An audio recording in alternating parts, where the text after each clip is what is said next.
tuntunan yang benar yang dahulu diturunkan oleh Allah Subhanahu wa taala kepada Rasul. Berarti beragama dengan agama Rasulullah. Tidak ada yang kecuali dua, yaitu Al-Quran dan Sunnah. Assalamualaikum warahmatullahi wabarakatuh. Alhamdulillah. Wassalatu wassalamu ala Rasulillah wa ala alihi wa sahabatihi ajma'in, amma ba'd. Ma'asyiral muslimin wal muslimah yang insyaallah senantiasa dimuliakan dan dicintai oleh Allah Subhanahu wa taala. Setiap kita, apalagi seorang mukmin hamba Allah Subhanahu wa taala, tentunya mengharapkan kebahagiaan dalam kehidupan kita di dunia, dan apalagi nanti ketika kita bertemu dengan Allah Subhanahu wa taala. Dan kebahagiaan ini akan bersambung antara kebahagiaan dunia, dan siapa yang bahagia di dunia dengan kebahagiaan yang hakiki, insyaallah dia akan mendapatkan kebahagiaan akhirat di sisi Allah Subhanahu wa taala. Namun tentunya bagaimana seorang hamba bisa bahagia di dunia, di tempat yang penuh ujian, yang di tempat yang penuh bala, cobaan dari Allah Subhanahu wa taala? Maka alhamdulillah, para ulama, orang-orang yang subhanallah senantiasa berkata dan berbuat, dan telah menyontohkan kepada kita kehidupan mereka yang menghantarkan kita kepada kebahagiaan.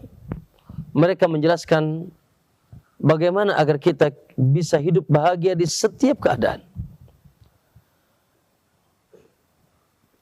Setiap keadaan kita bahagia, tersenyum, dan di setiap keadaan kita beruntung, baik dalam keadaan ketika kita mendapatkan nikmat ataupun dalam keadaan kita dalam keadaan sulit. Maka salah satu tips kebahagiaan yang datang dari mereka sebagai bentuk nasihat untuk kita semuanya, yaitu seseorang hamba akan bahagia ketika dia bisa memanage kehidupannya, memanage roda kehidupan yang pasti bergulir, mau tidak mau. Ya, kalau kita bisa memanage roda kehidupan yang bergulir, yang berputar, insya Allah kita akan bahagia. Bagaimana roda kehidupan itu berjalan? Subhanallah, para ulama mengatakan bahwa seseorang ketika hidup di dunia tidak akan mungkin pernah luput dari tiga keadaan. Keadaan pertama yaitu keadaan senang, keadaan sehat, keadaan rezeki luas, keadaan nikmat. Yang kedua yaitu keadaan sulit, tatkala turunnya musibah, ujian, ya, baik itu sakit atau kematian atau kemiskinan atau datangnya wabah-wabah penyakit dan seterusnya.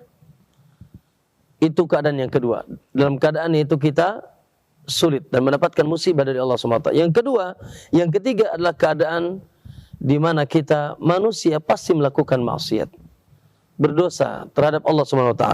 Maka itulah putaran roda kehidupan.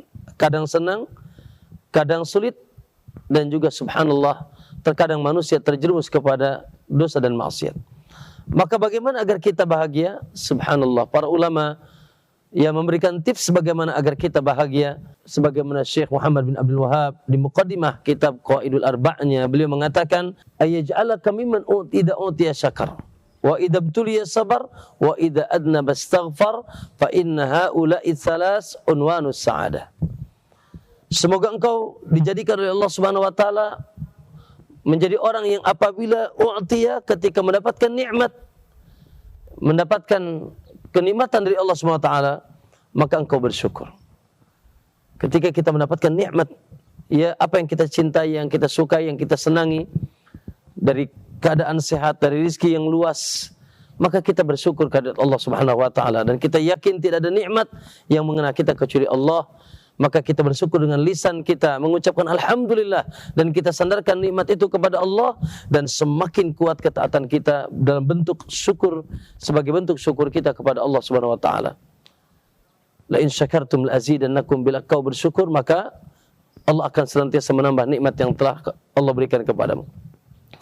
Yang kedua, al-ikhwah wa idabtuliya sabar. Apabila engkau diberikan ujian, engkau bersabar. Subhanallah. Ya, as-sabru adamu tasakhut ala aqdarillahi azza wa jalla al-mu'limah. Sabar adalah kita tidak, yaitu membenci dan juga tidak kita mengucapkan sesuatu yang tidak diridhoi oleh Allah Subhanahu wa taala ketika datangnya ujian-ujian yang datang dari Allah Subhanahu wa taala, takdir-takdir yang kita tidak inginkan. Ya, namun kita yakin semuanya datang dari Allah, dan Allah Subhanahu wa taala mendatangkan musibah tersebut, ma asaba min musibatin illa biidznillah, tidak ada musibah yang mengenai kita kecuali izin Allah Subhanahu wa taala. Maka wa man yu'min billahi yahdi qalbah, siapa yang beriman kepada Allah hatinya akan tenang. Makanya di sini dua perkara ini kata Nabi SAW, ajaban li amril mu'min, sungguh sangat menakjubkan urusan seorang mukmin. Segala urusannya senantiasa baik. In asabatus syarra syakar, apabila dia mendapatkan itu kebahagiaan dia bersyukur, wa in asabathu dharra sabar, dan apabila dia mendapatkan musibah dia bersabar, dan itu kedua-duanya wa kana khairun lahu, adalah kebaikan baginya. Maka bersyukur dan bersabar. Ya, ketika mendapatkan nikmat bersyukur, dan ketika mendapatkan musibah bersabar. Kemudian satu lagi keadaan kita, yaitu ketika kita bermaksiat dan kita berdosa. Siapa di antara kita yang tidak berdosa? Setiap anak Adam sangat kondusif untuk berdosa. Ya, kullu abani Adam khata'. Namun sebaik-baik yang berdosa adalah yang mereka ketika berdosa mau kembali kepada Allah Subhanahu wa taala, meminta ampun kepada Allah ketika mereka melakukan kezaliman, dan subhanallah, yaitu permohonan ampunnya dan istighfarnya kepada Allah membawa kebahagiaan, ampunan dan pahala di sisi Allah SWT. Senantiasa bertobat, beristighfar, sebagaimana Nabi SAW dikabarkan tidak pernah dalam satu harinya kurang 100 kali dari bertobat dan beristighfar kepada Allah SWT. Maka itulah manajemen kehidupan agar kita betul-betul mendapatkan nikmat Allah SWT. Sekali lagi, ketika kita mendapatkan nikmat kita bersyukur, ketika kita mendapatkan musibah kita bersabar, dan ketika kita maksiat kita beristighfar dan meminta ampun kepada Allah SWT. Maka kata fa inna haula'i tsalas, tiga perkara ini unwanus sa'adah, yaitu sumber kebahagiaan bagi kita di dunia dan di akhirat. Barakallahu fikum, semoga Allah senantiasa membimbing kita untuk menjadi hamba Allah yang senantiasa di atas ketaatan kepada Allah SWT dan bimbingan Allah SWT. Wallahu ta'ala alam. Assalamualaikum warahmatullahi wabarakatuh.